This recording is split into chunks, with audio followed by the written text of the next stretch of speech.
Host Jessica Koch, and we are Profound Professionals. I've been your host, and I've been honored to be for almost 7 years now. We bring industry experts from all over the world to you, and these people are helping you improve your personal life. They are helping you grow your business. I don't know what you would do without us. I'm just so glad that you follow us and that you've been watching the show. And most importantly, I love it when you share, because then you're not just helping yourself, because, we don't want it to be all about just us. You're helping others. So hit that share button, because today I am going to introduce you to Magdalena. She is brilliant. She is wonderful. She is a high impact coach. She is working with those stressed out high achievers. So if you're a high achiever, but it's causing you a bit of stress and there is a not balance, you need to reach your goals. You want to do it without sacrificing all the things that matter to you, because you know what, believe it or not, it's not just about the goals and the 9 to 5 and the work and the grind and our financial portfolio. There is balance. There is more things in your life. You want to find out what those more things are. You want to reconnect with those people in your life, but still be successful and feel zen and so much less stress, then I suggest you talk to, or maybe even listen to our show, because Magdalena is your gal. Welcome to the show. Oh, thank you, Jessica. That was a great introduction. I'm thrilled to be here. Thank you so much. It is our pleasure. We love, love, love having you. Okay, so how is it that you woke up one morning in your journey of life to say, you know what, I'm just going to help those highly stressed out people. They really need me, and I'm going to help them have all their dreams, have their cake and eat it too, and maybe go on a vacation and still meet that financial goal at the end of the day. How did you decide to do that? Well, okay. Maybe I kind of was there myself. Maybe I acquired that title. And I'll just say this is for those that are stressed high achievers, and for all the people that don't even call themselves, but you still are it and you don't even realize it. I didn't. I wasn't running the country. I wasn't running the company, the billion-dollar company. So I didn't think of myself as a high achiever. I mean, I just worked because I had a work ethic. I worked hard. And there was a point in my life when in my 20-year corporate career where I lost just about everything and was starting over. So my marriage ended. The company I poured so much into went one of the largest bankruptcies in US history. And then my personal finances turned out weren't being managed. So it was like no husband, no savings, no job, no income, no 401k, no stock. Oh, that's right. No severance and no health care either, because all that fell in the bankruptcy court. And that's the point where you kind of go, can I just be a snail and crawl in and just sit there and just, I'll just be there for the next 20 years. But I had the most wonderful thing.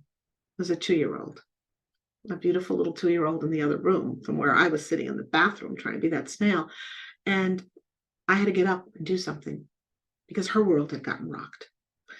And so when I did that, I realized that I needed to make some shifts. I call myself sometimes jokingly the coach for the DIYer. I was a huge DIYer. I'll read a book, I'll figure it out, I'll go do that. Didn't know that was part of that high achiever mentality, right? Home Depot wasn't going to help this one though. So therapy and coaching opened my eyes, right? And then I said, okay, the runway's shorter, the trajectory's higher. I really got to get busy. So I knew my what to rebuild. I knew my why. But I didn't realize at that time how important the how was. It's the how is where you live every day. It's the little decisions all along the path. And so I reached into those things that got me there, right? The work ethic from my little German grandmother. Work hard, be nice, you'll do well, and then my mother with everything worth doing is worth doing well. The perfectionism, just a douse of it, right? And if I tell the truth, there was this ad when I was getting ready to start, and it had this beautiful blonde woman. You see the resemblance because I did, certainly. So I let's be talking to me. And she kind of went through her day from the mom to the professional woman to the homemaker to the sexy spouse. I can fry up the bacon. I can bring home the bacon, fry it up in a pan, and never let you forget you're a man because I'm a woman. Okay. Well, here's the thing. There was a tagline on that I didn't pay attention to. I did get the first message was, oh, look, you can have it all. If you do it all, you can have it all. Tagline was, it was the 8-hour perfume for the 24-hour woman. They were telling you it was going to take you 24 hours to do all that stuff. I didn't pay attention to that. You're only going to get help 30% of the time. I didn't pay attention to that either. Does it sound familiar? I don't want to be the 24-hour woman. I need a nap. My perfume wasn't helping. But I am all the things, I'm just going to say. I do bring home the bacon. I do have those little heels for my husband. I got it going on with the kids. I got it all going, you know. But I love that you decided that, you know, often I think business owners are inspired because they are their own best customer. And now if I decide to take a reality pill and vulnerability pill and be honest with myself and say, you know what, I might be that person. Maybe I need to talk to you. What is my experience going to be like? Is it going to be a group session? Is it one-on-one? What is the experience your customer has? So I work with folks one-on-one because what I learned over that experience, and I saw it in the corporate world and I see it now with entrepreneurs, and there's a point where you make an investment and you invest yourself. And like anything else, when you run out, you seek to tap from someplace else. And a lot of times you wind up tapping from those things that are actually most important, like your relationships, like your health, like all those other things. And when you reach that point, you know, given that 150% all the time, it's not an investment. You go to the loan side of it and you borrow on your tomorrow. It's true. And you don't know it at the time till the bill comes due. And I watched lives crumble around me, whether it was families getting broken up, whether it was health, or whether it was that person that didn't show up one morning and was never coming back. And that's when I said something has to change. So when I work with people one-on-one, one of the things we get into is the concept of the roles they play. And let me tell you, hats do they have on their hat rack? Exactly. It is. And roles, the thing about roles is we all operate by them. Like we'll say, oh, that's not my role or that's your role, but we don't really think about it, but we operate that way. We think it's a task, but roles come with baggage, whether it's a duffel bag or a Louis Vuitton steamer trunks, it's baggage. And the baggage is in the form of expectations. And they're not just yours, they're other people's. And that equals an impact to you in the space of effort, energy, emotion, and eventually time. So when we carve that out, for example, I don't know if you're a parent, but if we just took like the role mom, right? You look at mom. She doesn't know if I'm a parent. I'm the Italian mother of 7. We have 7 kids, 7 grandkids. So the answer is yes, I'm a little bit of a parent. Go on, you were saying. Okay, so let me ask you this. Is whatever your interpretation is of the role mother, is that the same that your husband has? Is it the same that your mom has? Is it the same that your mother-in-law had? Or your kids? Because they'll help you. They'll tell you, no. Oh, I know it's not the kids' expectations. Right? They tell you, it's like, Susie's mom lets her do that. Right? And then it even weighs into the people that are your employees or your boss, however your business world works, is that those expectations just sit there and your body knows it. So we kind of operate in a mechanism of where we think we need to operate for those roles. And sometimes we switch so quickly, we don't have time to shift. Our body's still lagging behind us and someone's getting a response from a different situation.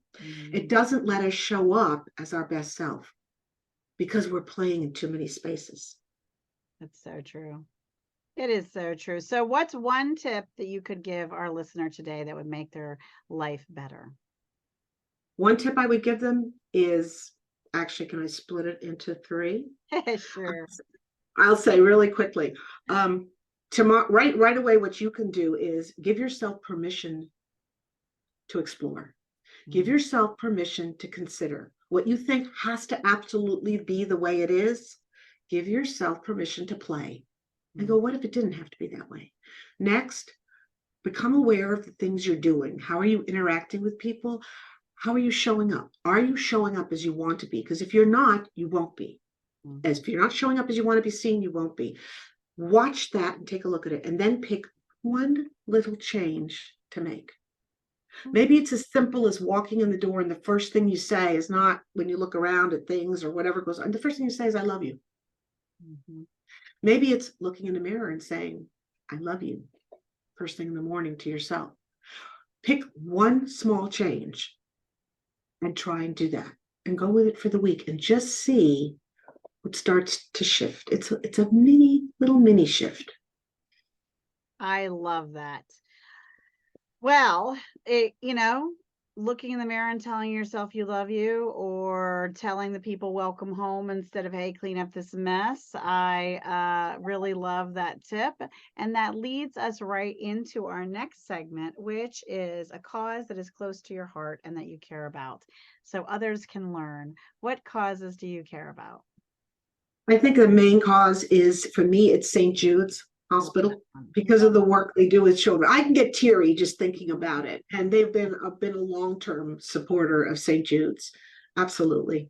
And this is a great time of year to support them, because it is we don't give to get, but often that you make a donation. And many times in this year, I don't know what they're doing this current year, but they also will share with you a big stuffed animal or something lovely and wonderful that you can then give to someone in your life, or donate for Toys for Tots or something like that. So, St. Jude's is just so fun. And it's great what they do for the kids, but I'm a little partial to what they do for the parents, because no one wants to ever see their kids sick, and to be that supported in a time like that is just beyond brilliantly wonderful. So, there's just no direction you look at it that isn't one of the top causes of all time, in my opinion, as well. So thank you for bringing that back to our hearts and our thoughts.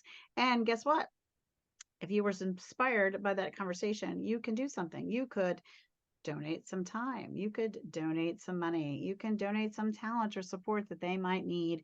Or you could just spread some awareness like us and make a post special about them and spread it around to remind other people that they might want to give a little time, talent, or treasure to that cause as well. So then Next is my favorite, the ultimate book list. I am a big bookworm. There's so many books in the world. There's just not enough time. I love books of all kinds and all shapes and all sizes for all reasons. Is there a book that inspired your personal life or helped you grow your business that you could share with us that wasn't written by you?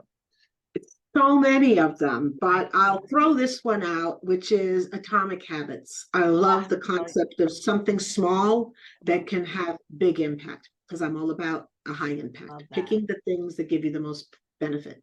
Bang for your buck, man. That little tweak could mean the rock solid abs you always dreamed of. I just love that small little thing, that one thing you do, but you do it every day and over, and you do it enough times. That one little thing can make your goals come to reality.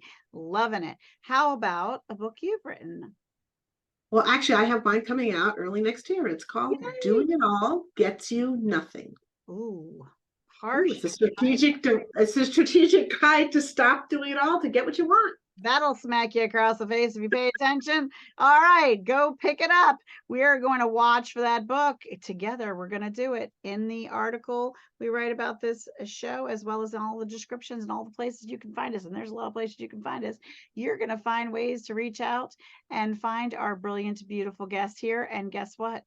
You'll get the scoop on the lowdown of when that launches and all the ways you can reach her and have that one-on-one session, so you can have less stress and a more wonderful life. And do you know, if you're an industry expert and you're watching, you could be on this show too. No, for real. I swear it's true. Reach out to us. An industry expert. You might be one. Introduce us. Let's get more great people on this show. Magdalena, I hope you liked being a guest as much as we loved having you. It was wonderful. Thank you so much. You are a lovely, gracious host, and this was just a ton of fun. And it's not over, because we're going to squeeze one more thing out of her. We want one final thought, one piece of inspiration to send us off on our way throughout our day. What are you going to give us? Dramatic change is always only one decision away. Yes. Make the decision. That's the first thing on the checklist. Decide. Check it off. Big old red check mark. I love those. They make me feel good. I got it done. Make a decision. And your next decision is hit the share button. Like, share, comment. Let someone else's world be lit up by today's information and resources. Give the gift of sharing, and we thank you. And come back, keep following us because we really like you. Yeah, we really do. I'm your host. I'm Jessica Koch, and this has been just another, in my opinion, amazing Profound Professionals interview. So until next time, you know what I'm going to say. I don't change it. Be kind to yourself. Really. You only got one you, and be kind to each other. Bye, everyone. Till next time.